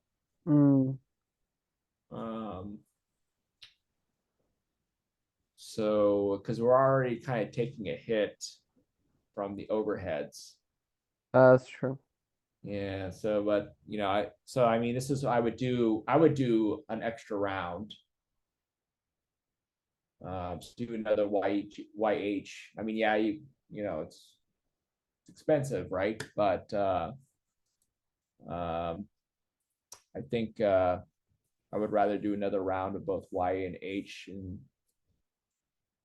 keeping it in those pairs, the YH, and you can do that multiple times without having to worry about rotational variations. Right. Than if you do YJHK all at once, YJHK. That's what we were doing before. So, how many do you think we'll be able to get today? Yeah, so my kind of goal, let's say attainable goal, is 4 plus the comet. Stretch goal is maybe 5. But the thing is that we're doing the I ordered these. It's doing that thingy again with my I ordered these not necessarily in terms of brightness, but this one is 23.2. So it's one of the brighter ones, but not the brightest. The next one is VV165. But I'm thinking that we might just go to a blue. We'll alternate between blues and reds just so we get, coverage. We don't just all do reds. So we might instead go to UU240. And that one's about the same brightness as this one. So we might do more for the fainter ones. But we're making a pretty good time here. So we have the telescope until 12:30. That's what this line right here is, I think. Actually, I gotta double check because sometimes it's not the same. So let's go to the double check VNC here. Make sure that's still going, so we don't get distracted. Don't worry, we'll look at pretty lava pictures soon. Don't worry. But just to double check on the so we have the telescope 10:31 UT, and that is going to be, yeah, local time 12:31 midnight. So the time right now, local time, is 7:43. So we have about 4 hours left. Now we did have some, we were getting set up with the telescope and so on and so forth. Yeah.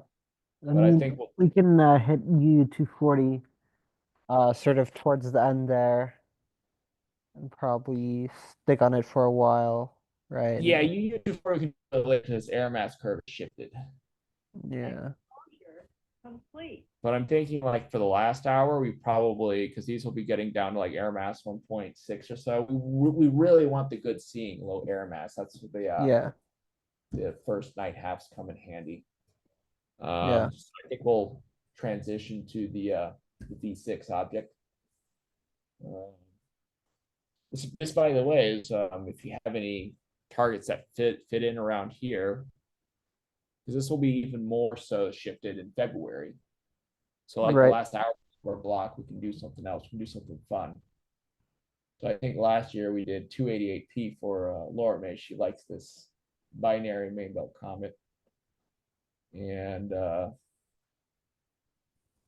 think we did a Centaur or something. I have to remember. I have to look at my logs. But yeah, Matthew, if you have a fun target, kind of a fun target you'd like to look at that fills this slot right here, we could do that as well. So I got the one of the Saturnian irregular satellites with work the other day, right? When I was in Paris. But Saturn is probably down by then. So let me see. I think Saturn's up at the start of the night, right? It's transiting at the start of the night. Yeah. But Jove would be good. Jupiter. How about, I think Uranus should be Saturn's up, with right? Venus right now, but Jupiter's pretty high up. Saturn's setting with Venus, but it's up right now. Yeah, so it would be at the start of the night kind of thing. Then how about Uranus? Yeah. So Saturn and Venus are up. Yeah. What about pretty much?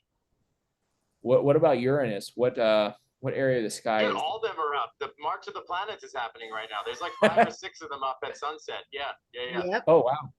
So yeah, maybe it doesn't matter so much because all the planets are up and your targets are pretty bright, right? The regulars tend to be kind of bright, if I'm not mistaken. I mean, once you get to Uranus, they're quite faint.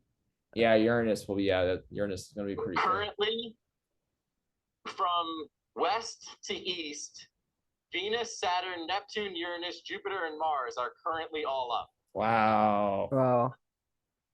Yeah, that's pretty crazy. Yeah. It's a fun time to go out with a telescope. Hey, I've been doing that myself. Oops, I've lost control of where my mouse is. I'm not sure what's going on here. Okay, hold on a second. Sorry. Just checking on the latest image that came in. Yeah, so we're you can see it pretty well right there. Yeah. Data are coming out pretty good, it looks like. So we're going we have an IRTF run in early February. We should bring our telescope for this. Yeah, we should. I had this little bird watching telescope, and last time we were up at the summit, we observed the moon with it. I mean, we can bring my scope, but it's a lot. It's heavy. That I use for astrophotography and stuff that I do the same kind of thing with. Yeah. Yeah, the conditions are really nice. Yeah, you can't beat the seeing on Mauna Kea, right? Like looking at the planets and the moon and stuff, you get amazing detail. Yeah. Can't beat Yeah. it. Yeah. We actually have a session with the Viz, still with Keck and with the Viz next week. Ooh. And afterwards, I'm going to be doing some stargazing there. Yeah, so I have a 5-inch, an 8-inch, and an 11-inch in case y'all want to borrow my scope. Oh, amazing. Oh, wow. So yeah. That's pretty cool. Yeah. Oh, yeah. And we're doing this session at the Visitors Information Center. That should be pretty exciting. Yeah, it's going to be fun. It's going to be right after people are coming down from the summit after sunset, and just after the Viz does their tour of the night sky, then they'll come in for this session next Wednesday with you all again. Oh, wow. Yeah. Cool. You know what? I need to check, but something that could be like a fun, like extra hour at the end of the time block kind of target, and I need to check things, might be to do one of these Earth quasi satellites. Hey, actually, you know what? Complete. Let me see something here. Okay, so that was, I was at the last H now. I think hold on, let's see here. We just had an exposure complete.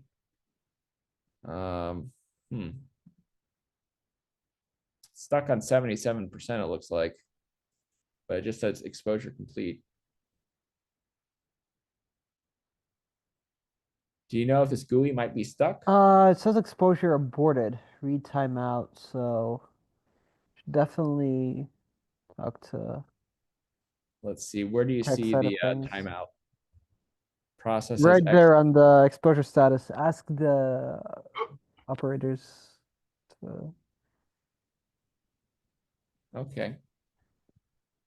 Josh, are you there?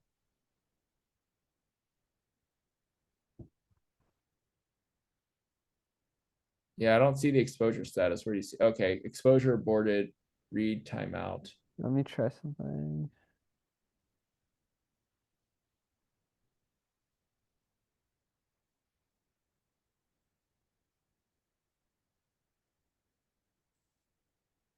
Trying to do, Bryce?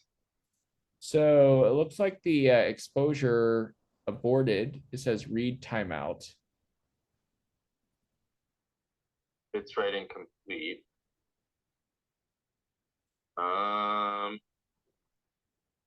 One sec. Let me give Josh a call. Okay. What's the Thanks. quasi satellite you want to look at, Bryce? I need to check, but we might look at that mini moon. AT5? Yes, it's observable again. Ooh. Oh, cool. But yeah, that would be in the fun category. I love it.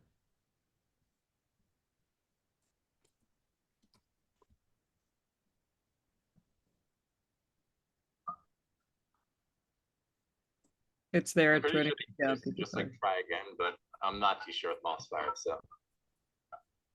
so. Bryce, just try taking a single exposure if you can. Okay. Let's do that. Hey Josh, they had a exposure aborted with the read timeout. Do they just like go again? No, we'll Just keep going. Okay, yeah, just keep going, Bryce. All right, here we go. I'm just gonna take an exposure. And Okay, copy that. I'll let him know. Thanks a bunch. It happens once every like 400 exposures. oh, we won the According to lottery. Josh. It's just a random pickup. Laura May, would you be willing to note that in our Yeah, I was just noting it. that frame 85 was the one that got aborted? Yep. Yeah, that's something you definitely want to keep track of when that's like one of the information that you keep track of something like that happens. Do you know how many H exposures we have so far? I think it's 3. It might just be 2 actually. No, it might be 3 good ones. Yeah. So 3. Not counting the aborted one, right? So 3. Yeah. So let's just do 2 more. Now we're gonna have to kind of manually dither here Right. because Did you lose about, would you lose 5 minutes there? yeah, something like that. It wasn't too bad. It was like 4 or 5 No worries. minutes. I just got to keep track of it for the downtimes. Yeah. Awesome, thank you. Thanks, man.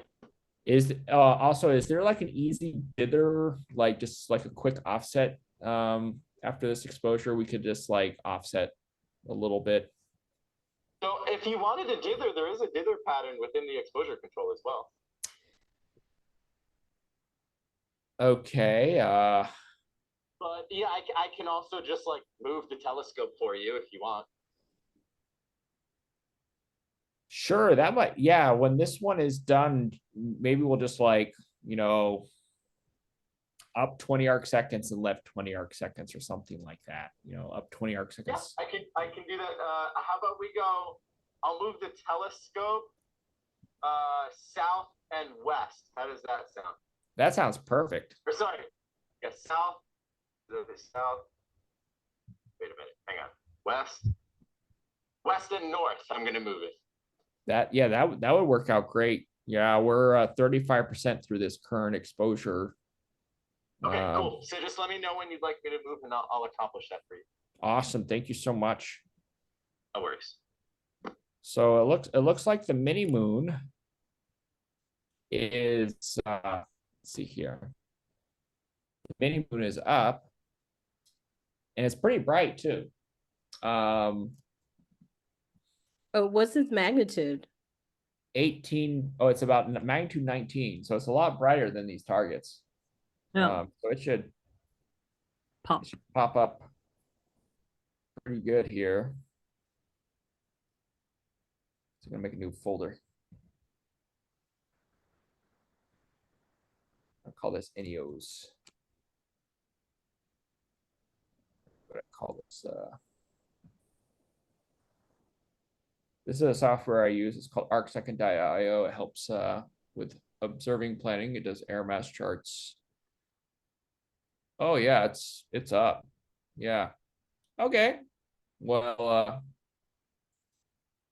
so the thing is, I observed this object with Gemini using the visible imager, and we published that. We published this in the AppJ letters.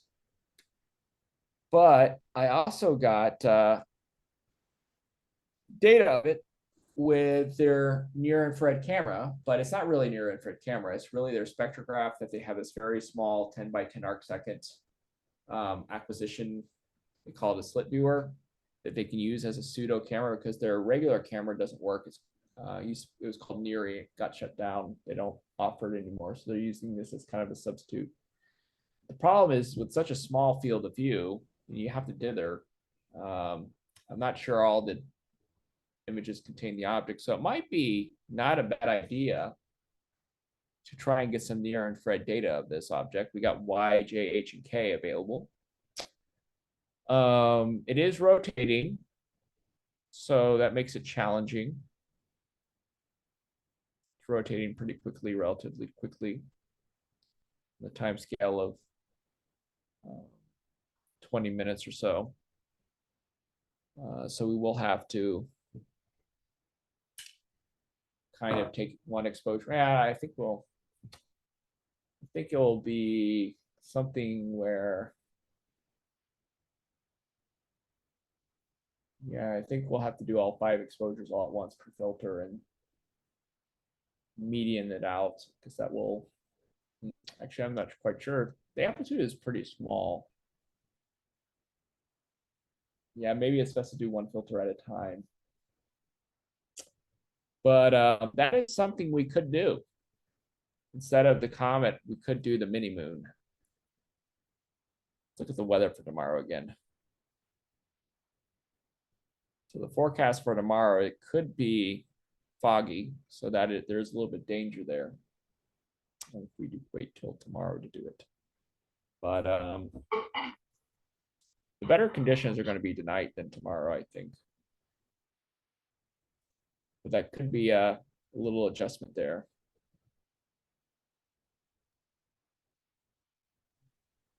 So even though you already have, you all have already done your observing plan for for tonight, is it possible that you could add in the mini moon, the 2024 PT5?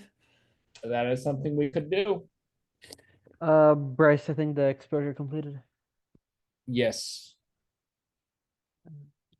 Oh, are you ready to offset the telescope? Yeah, give me 1 second here. Okay, so stopping guiding. And we want to move maybe the frame to the RA deck. So I want to move the telescope north 10, north 20, west 10, west 20. So you can see these offsets now, Bryce, in Baxum, -20 +20. Oh, nice. See that? That's perfect. Yes, I can see that. That's Hiding again, you can image when ready. Actually, should we update the at least the rates, right? oh yeah, we want to use the non-sidereal rates for sure. So, well, we're still at 5 o'clock. Is that okay? Oh no, the rates haven't wanna- changed much, so I think you can use the old ones. Okay, we'll stick with that then, since that's where you are and that's what we've been tracking. Don't worry. All right, here we go. Yeah, the rates don't change much between them at all. Yeah. So this will be the last H, and then we'll go to J and K. And we will use the box 5. So we're doing this special procedure because one of the exposures failed. And so this is all kind of a one-time only thing, special case kind of thing. So there'll be smoother sailing from here on out. Hopefully. It's that 1 in 400 event is pretty rare, so hopefully it won't happen again. I think it was the first time I've seen that. So pretty infrequent thing. But yes, we could. So I'll show everyone the air mass chart again.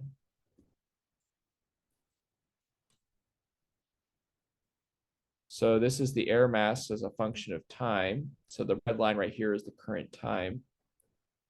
And all of these objects are currently above air mass 1.25. When they start dipping below 1.5 at around, looks like local time 10:30, we could continue to, we have a couple of objects that are still up there. But really in the last hour or so, they start to get a little bit low. We kind of don't want to observe objects when they get below air mass 1.3 or 1.4. We really want the low air mass. Because with higher air mass, you are looking through more sky and you have more extinction as a result. So we want to take the full advantage of maximum throughput, get the highest throughput possible by observing objects at the lowest air mass. So when these objects are starting to set towards the end of our block, we could switch to an alternative target. There's two objects. One is a mini moon and the other is a comet. The comet is very faint though. I'm not sure we can detect it, even with MOSFIRE, even with Keck. We might be able to do it if we sit on it for a long time and maybe just two of the brightest bands. Probably we'll have to stick to Y and J. Won't be able to do the special technique, but getting some infrared data would still, in those wavelengths, would still be useful, I think. But the alternative is to do this mini moon, which is pretty bright. Now, there are other facilities with smaller cameras, but because the mini moon's moving so fast and has some positional uncertainty, we can use the full advantage of MOSFIRE with its 7 arc-minute wide field of view to capture the mini moon and get lots of standard stars, lots of background stars to help calibrate it. So the imager, the wide field imager, is not only good for just acquiring the target, but it's also great for calibration if you're using the background stars to calibrate. Some people do standard stars regardless. Take standards near the they observe stars near the positions of their primary target, but we can take advantage of the fact that there are now all sky surveys with decent enough quality data that can be used to calibrate your data that are in the background fields that are in the same field, background objects in the same field as your primary target that you can use. It depends. It's kind of a case-by-case basis kind of thing. But our objects are sufficiently close to the galactic plane where there's plenty of background objects that can be used as calibrators, and but they're not exactly sitting on top of the galaxy where you'd have too many stars that you would start to get source confusion, which is a common problem, especially when looking at the galaxy. Bryce, how bright is that comet you were thinking of looking at? So I think it's northward of 24. It's pretty faint. Yeah. Why should be doable? Why should be doable, I think. It might just be worth it just to take some Y images, just to see if we can see it. How much time do you think we have between the mini moon and the end of Neptune Trojans? I mean, I would stick on the last Neptune Trojan that sort of has a different shifted air mass curve until Yeah, you were 1.6. talking about these.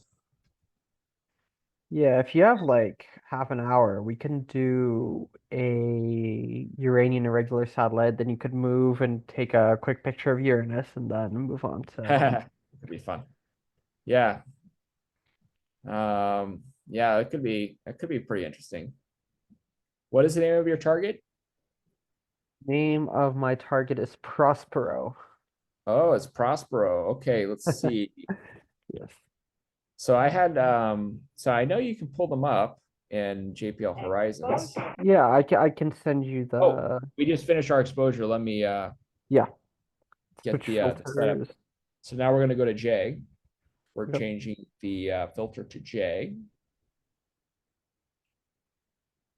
And we are going to change the integration time from 3 seconds to 10 seconds.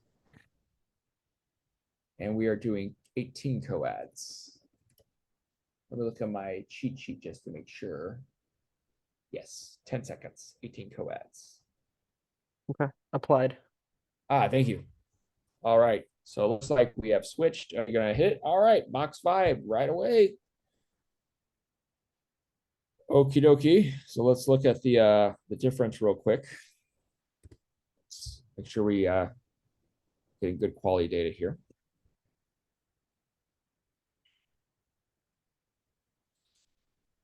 Yeah, because we took the offsets are way different now, so it's harder to see.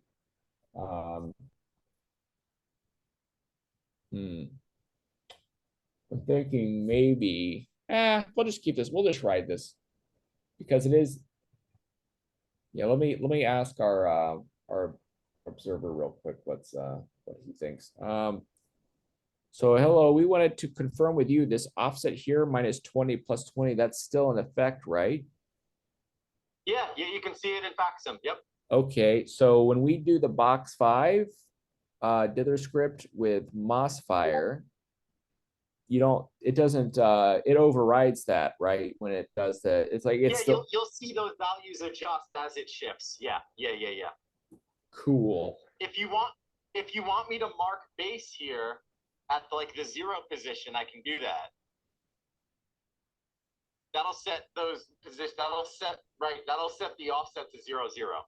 Yeah, sure. That can help. Yeah, just I so that think but we've already started dither, so we probably shouldn't do that. Marking base now, you'll see the change to 0, and then once it dithers, you'll see like +5 or -5 or No, whatever. okay. So now you can see the offsets are 0. Fine. And that's what gets written to Fitz header too, right? So yes. So this is something, and it's not actually going to change anything with the telescope right now because this is just changing the base. So we can continue on with our exposure. Exactly. Yeah, this one's still exposing. It hasn't written out yet, right? So, yeah, exactly. So this will get a header of 0, 0, and then once it moves, it'll the next, that one will have a header of like 0, 5 or whatever the shift is. Yeah.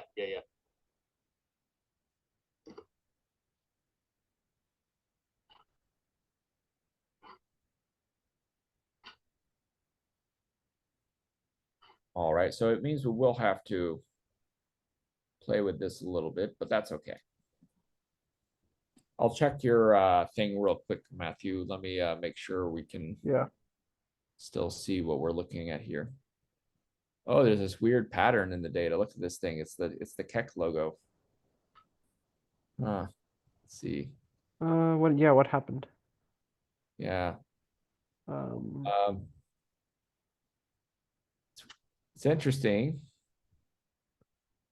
Did you take an exposure while the filter was in motion, or start taking it while it was in motion? No. We did not change the filter. That is the H band. We did not change until it was finished. Or is it just showing a J minus H right now? That'll be.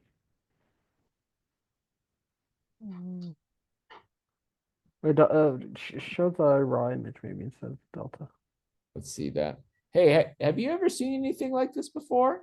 We're looking at the difference of the Fitts image, frame 87 minus frame 86. I think these are both H, and there's like you can see the Exposure. hexagon. Oh, it just went away. No, I saw it while you were there. Yeah, it might have been just a weird artifact or something. But I'm not too familiar with imaging with MOSFIRE, so yeah.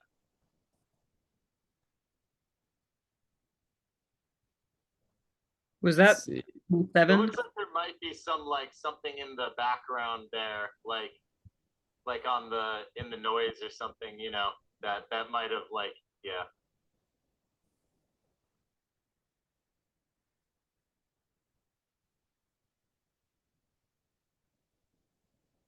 Well, I think it was far away from our sources, and we have multiple possible calibrator stars, so I think we can deal with it. Yeah, just mark that one as strange in your log at least, so you know.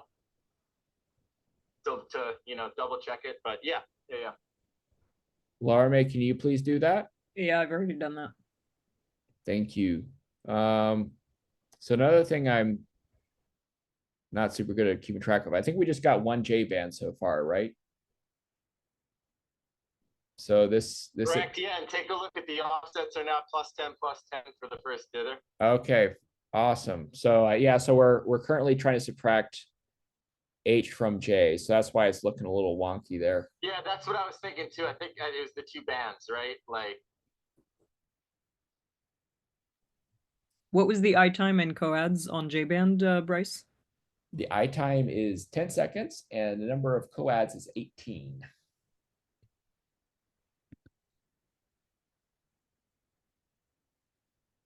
Let's see. So Matthew, I'm going to look at your thing now. Prospero, okay. It's a bit on the fainter end. It's 23.7. Do you want to do it tonight? Yeah, if you can fit in, but definitely not at the expense of any Neptune Trojan stuff. But if you have, I don't need very great signal to noise, just good enough to sort of place it in one of the two categories, right? Right. So let me make a category for you here. Let me make you a folder for you here in the I observe. Yeah, let's do this. This sounds like a fun thing to try. Yeah, and then you can go to Uranus and show off the rings and everything. Yeah, that'd be interesting. we can see if we can see anything. we can try. Yeah. I looked at You definitely Uranus. want to do it in K-band. If you're imaging Uranus, always only ever do K-band. So I tried it with the 200-inch, and Saturn and Jupiter looked very impressive, of course, but Uranus, while a resolvable disk, you couldn't really see anything. But yeah, I mean, Yeah. we have the big telescope here, so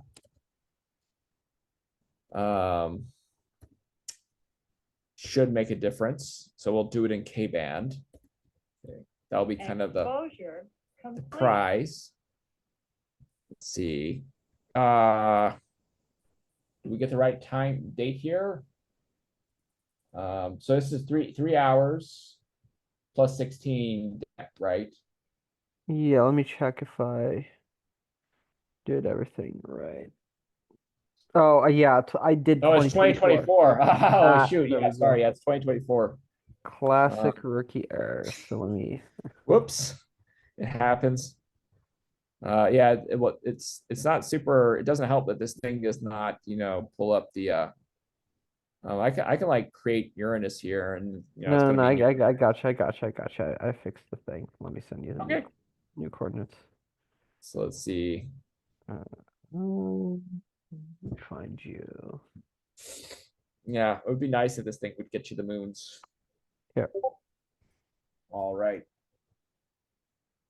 Go to Discord here. We use Discord for our work stuff. It's a gaming kind of thing, but it works pretty well for work stuff as well as games.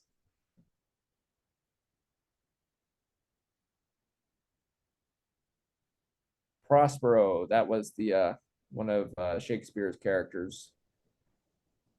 He was a kind of a magician kind of guy. Aren't all the satellites around Uranus from A Midsummer Night's Dream? Most of them, yeah, and then they ran out of characters. Yeah, there's Titania, right? Yeah, She's Titania, Oberon, Puck, Ariel, Mab. Mab. Yeah. Hi, Matthew. I'm not quite so sure here. What's because Uranus is right here. I mean, how far away is this from Uranus? Should be. It shouldn't be very far. Yeah. So why is it? Maybe there's an asteroid called Prospero. Could be. Well, it says Delta 19, R19, so it's like that'd be a funny coincidence, right? And it says RU 0.13. Yeah. Why is it off by several hours? Exposure. I'm gonna try JL just as a safety check. Just RA 321 and deck of 1803, right? That's what I have for it. Yeah. Huh.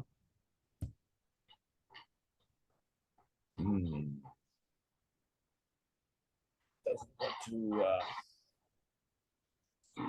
Prospero. Also known as Uranus 18. Yes. Let's see. Okay, it's a major body according to JPL. So let's see if that only major bodies. Yeah, Bryce, Laura May, Matthew, I'm so sorry. I have to go ahead and end this session. It was scheduled for just an hour, and we're at 2 hours and 15 minutes. It's been such a great session. I didn't want to end it, but I know Laura May joined us right after work, and wow. I'm so grateful for that, and for everyone who joined us in our Zoom chat, all of our guests. Thank you so much. Matthew, Laura May, Bryce, this has been great, and I wish I didn't have to leave, but I'm really glad that we'll be able to connect with you all again for I think 2 or 3 more sessions coming up we have the one next week that's a dedicated session just for guests at the visitor information station on Mauna Kea. But February, I think we have a couple of sessions with y'all. So we That's just will be right. looking at these Trojan asteroids. We will. That's the plan. We've been pretty lucky with the weather so far, so let's hope our luck continues. I'm impressed by people sticking around for this long. Like that, Yeah. I'm really glad. It's great. Like, Me thank you for sticking too. around, guys. Yeah, I hope it's Yes. entertaining.